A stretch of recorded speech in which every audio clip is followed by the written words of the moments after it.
So I first came to LA, I was doing basketball training and like COVID had hit and I just started getting into real estate. So I was doing all my training. I found a little room to rent in Simi Valley because I was working out in the valley. I feel like everybody when they come to LA, you got to start you got to rent a room or something like that. I started wholesaling real estate, created like a marketing business in real estate, and that gave me like some income because basketball wasn't a thing during COVID. And from there, I was able to grow. I was able to start developing single-family houses, and one thing led to another. Now we're in the multifamily game, and I moved from there, got my own apartment, and just slowly starting to scale up in a reasonable way. But I've been out here now like 3 years now. 3 years. What do you love the most about Los Angeles? I like LA. I think LA is cool because there's so many people coming here to chase their dreams. So it's like when you're around a whole bunch of people who are just trying to go after, whatever they want to do in life, and it's a cool feeling to be around that atmosphere. LA is cool. I think LA is a good area for me, like a good landing area for me right now. Don't know if I'll be here for forever, but it's a dope area. I like LA a lot though. LA's dope.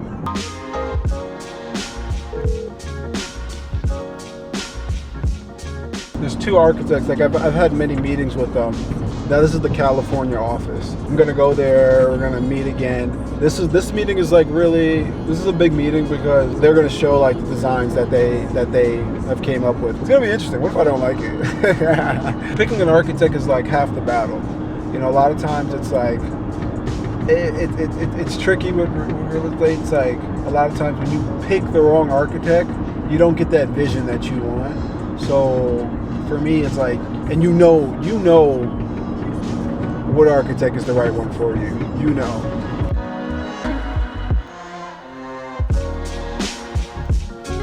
Developing for me was kind of getting into it with trial and error. I started off with just buying a piece of land in Joshua Tree, California. I hired an architect. I submitted plans. I hired a contractor to go and develop the site that I wanted to build.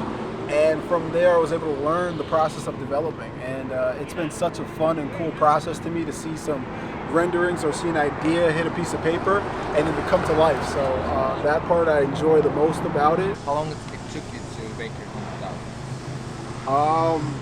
My first house, maybe my first 100,000 actually. It took 4 months really, 4 months. I bought a house for $170,000 in Wilmington, Delaware. I put about $30,000 of work into it, so I was all in $200,000, and I was able to sell that house 5 months later for $320,000. So that was my first time seeing six figures, and when I was able to do that, I was able to really understand the power of real estate. I really want to hold myself accountable to creating something special in real estate. Just nothing that we see every day. Some things that you drive by and you say, wow, look at that building right there. That's something that I really want to encapsulate when in any project that I do. That's something I really look to do in just my real estate journey. Are you required to wear like a strict costume or no for these meetings? No.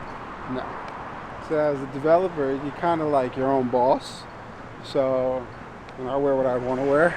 This is, it's not your typical suit and tie, but I'm young, so I don't.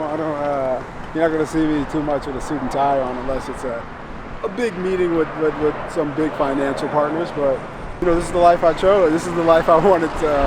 I didn't choose the corporate suit and tie world. So I like to dress. I like to dress comfortable. I like to dress like me. I also think it's important, when I meet with my architects, for them to see, what I'm trying to bring to life. Your sense of style is a representation of you. So.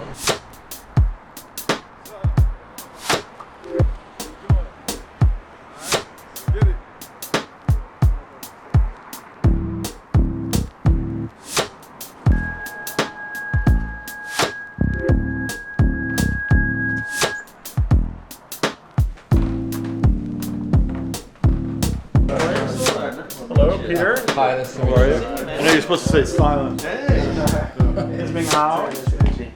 Well, here we are. Yeah, you want water? Coffee? Go take some water. Okay. some spaces. Yeah, I And- agree. Because that's important. Because that's what one of the things I was asking Terry on that project. Where are people going to park at? Right.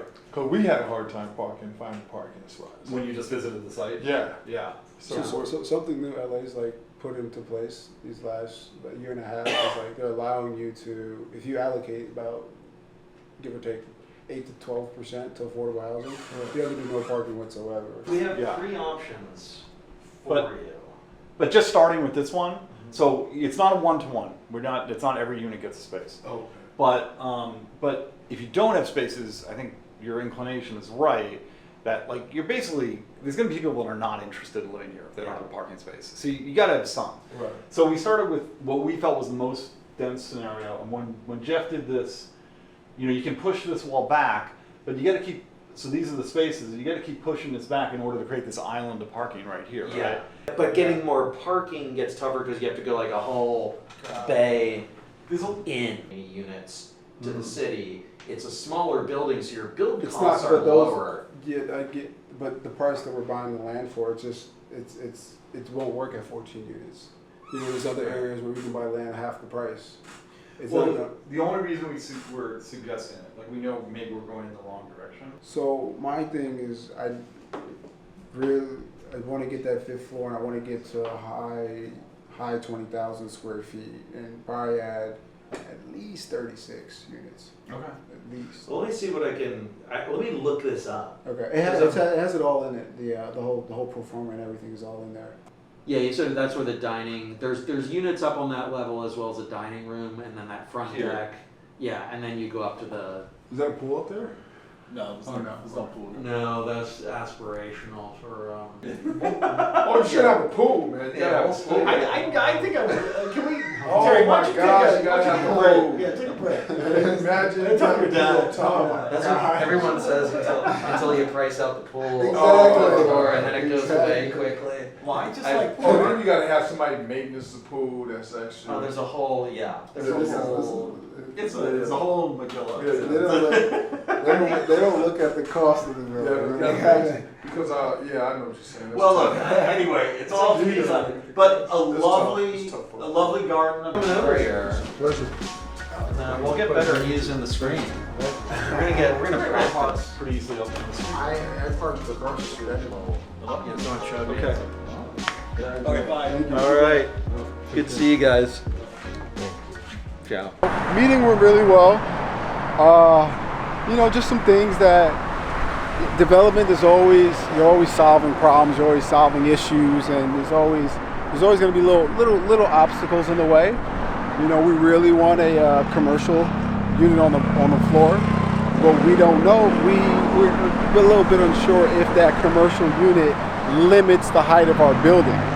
So these are things that we have to figure out. Overall, we know that our architectural team is super on point. They definitely care for the art behind the building and the vision that we really trying to capture. So super exciting, super dope meeting, and stay tuned. Stay tuned to the next meeting. But I thought I was going to see what the building looked like, but we have to really capture the structure of the building, the floors, the heights, unit count. So once we get that solidified and everything, then we'll have the makeup of the building, and for us to see what it actually looks like and see what it really entails. So yeah, so that's pretty much it. But see you guys on the next one.